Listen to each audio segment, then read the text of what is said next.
Northern Avenue, we don't want you to see. Underground,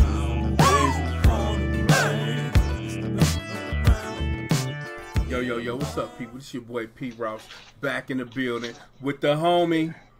Yo, what up with it, Purple Family? It's your boy Micah, aka C capital M to the S in the flesh.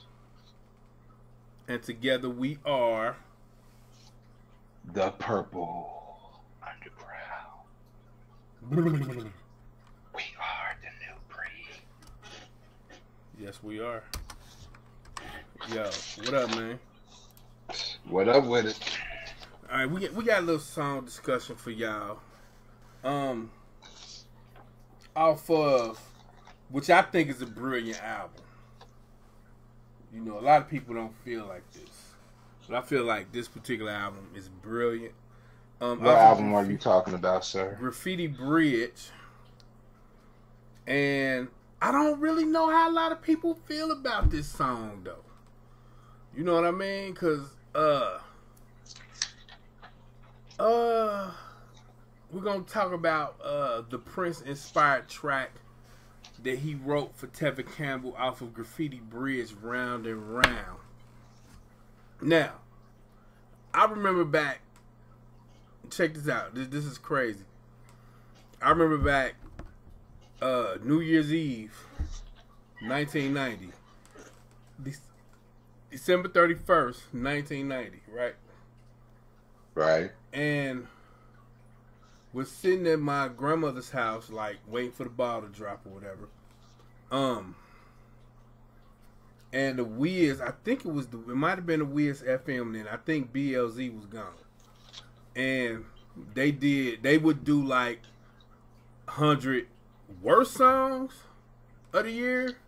And then they would do the 100 best songs of the year. So it would start out like somewhere in the afternoon or some shit like that. So they would go through like the 100 worst songs. So Round and Round ended up on the worst songs of the year.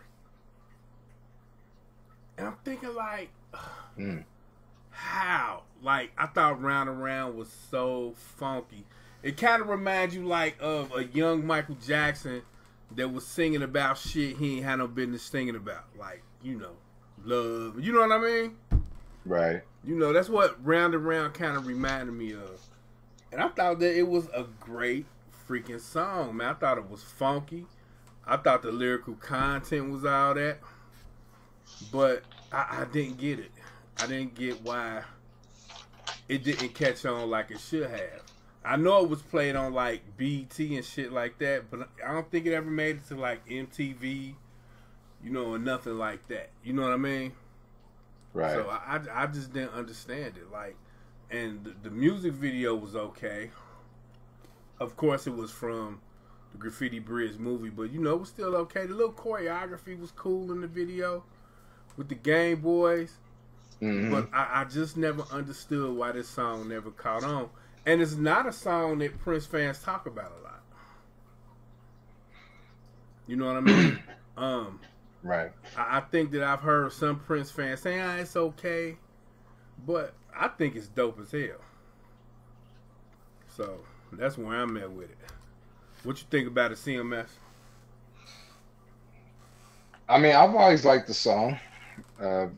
You know, for the most part, but I have heard over the years, listening to, you know, certain Prince podcasts,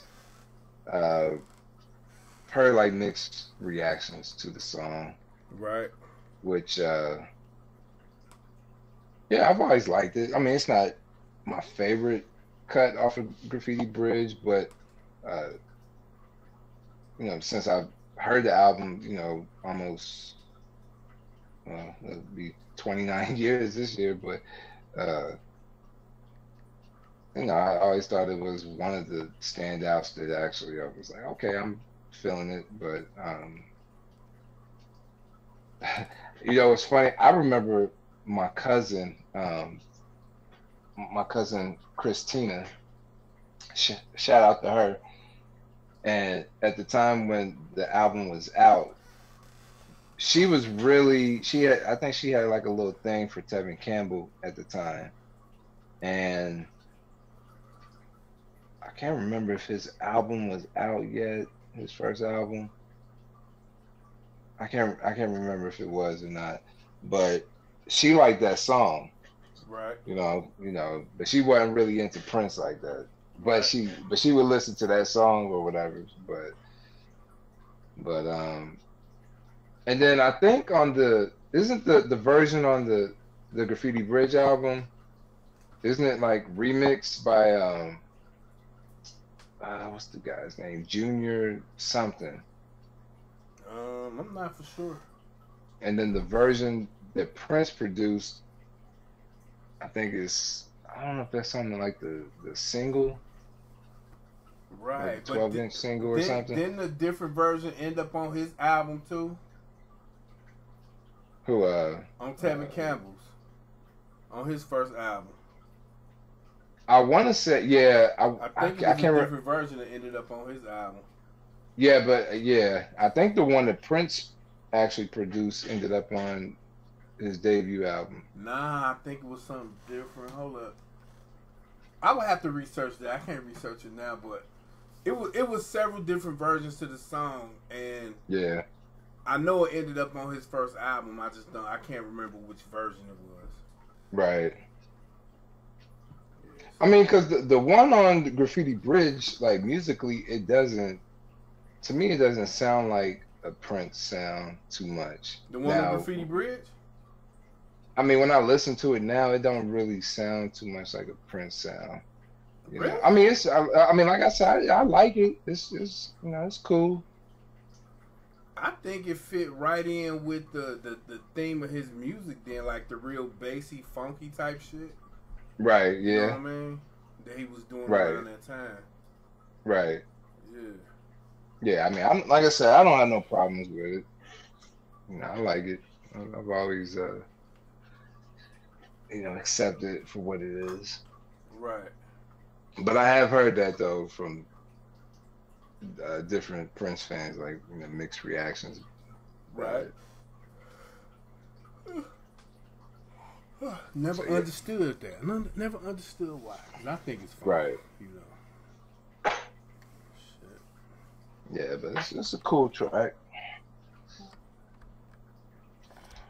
Yes, shout out to Tevin, because he was definitely when he first came out, I know a lot of people was definitely blown away by his voice. Yeah, he was like the next prodigy though. Like he was like the next one that was supposed to like just blow. Mm-hmm. You know what I'm saying? But see, I remember hearing, because when he was on Quincy Jones's, was that the Back on the Block album? I think so. I know tomorrow will bring better you, better me. Mm-hmm. You got it. Yeah. Yeah, that was that shit. Right. Yeah, no doubt. Yeah, because I remember when, he, I kept hearing about him, and then it was saying they was making comparisons to saying that he was going to be like the next Michael in terms of, I guess we're comparing him to Michael. I should say they was saying he was the next Michael, but they was comparing him to Michael when he was young. Right. Mm-hmm. So. Yes, sir. But then when I ended up, getting the Graffiti Bridge album and finding out that he was on there, I'm like, okay, so he's a Quincy Jones protege, and he's on Prince's album. Right. So was that weird though? It was. I mean, looking back on it now, right. I can see what you're saying. It's interesting. Right. I mean, he was definitely in good company. Oh yeah, absolutely, absolutely. That's it, man. He, I even thought his first album was actually good. It was pretty good. I mean, yeah, it was good. It was a good album. But Yeah, that second one one was the one, boy. That second Yeah. one probably was the best album in 1993. it was one. It was one of them. You know, It as was far one as of 'em. R&B, you had a lot of good R&B that year. You had Yeah, Mary J. You Yep. had Babyface. Kells. Oh, Play. man. Oh yeah. Yeah. Hey man, that album was fire. Janet. Yeah. Yep. Like it was a That great Janet year for album. R&B, but you know. Yeah, it was definitely one of the top ones. I Right. can't front about that. Yeah, we'll definitely have to review that album Yeah. sometime. So yo, what do y'all think about Round and Round, people? You know what I'm saying? Was it a hit or miss for y'all? I thought it was a hit. Me personally. You know. CMS just kind of sound like he kind of on the fence with it. You know what I mean? Nah, I'm not on the fence with it. Nah, I like Round and Round. Okay. I'm just not, I don't think it's like the standout on Graffiti Bridge, but it's definitely one of my favorites. Right. I'll say that. Okay. All right. Like I said, it's a cool track. I every time I listen to it, I jam out to it. Right. So, all right. That's You know what I'm saying? You know what I mean? Don't try to twist up my words, P. Ross, man. Like that ain't cool, bro. Nobody You know twisting what I'm up saying? I your don't appreciate words. that, man. Nobody twisting up your words. So yo, anyway, people, what y'all think about Round and Round off of Graffiti Bridge? Holla at the Yes. Purple Underground. You know what I'm saying? Peace. And we out. And be wild. Purple Underground forever.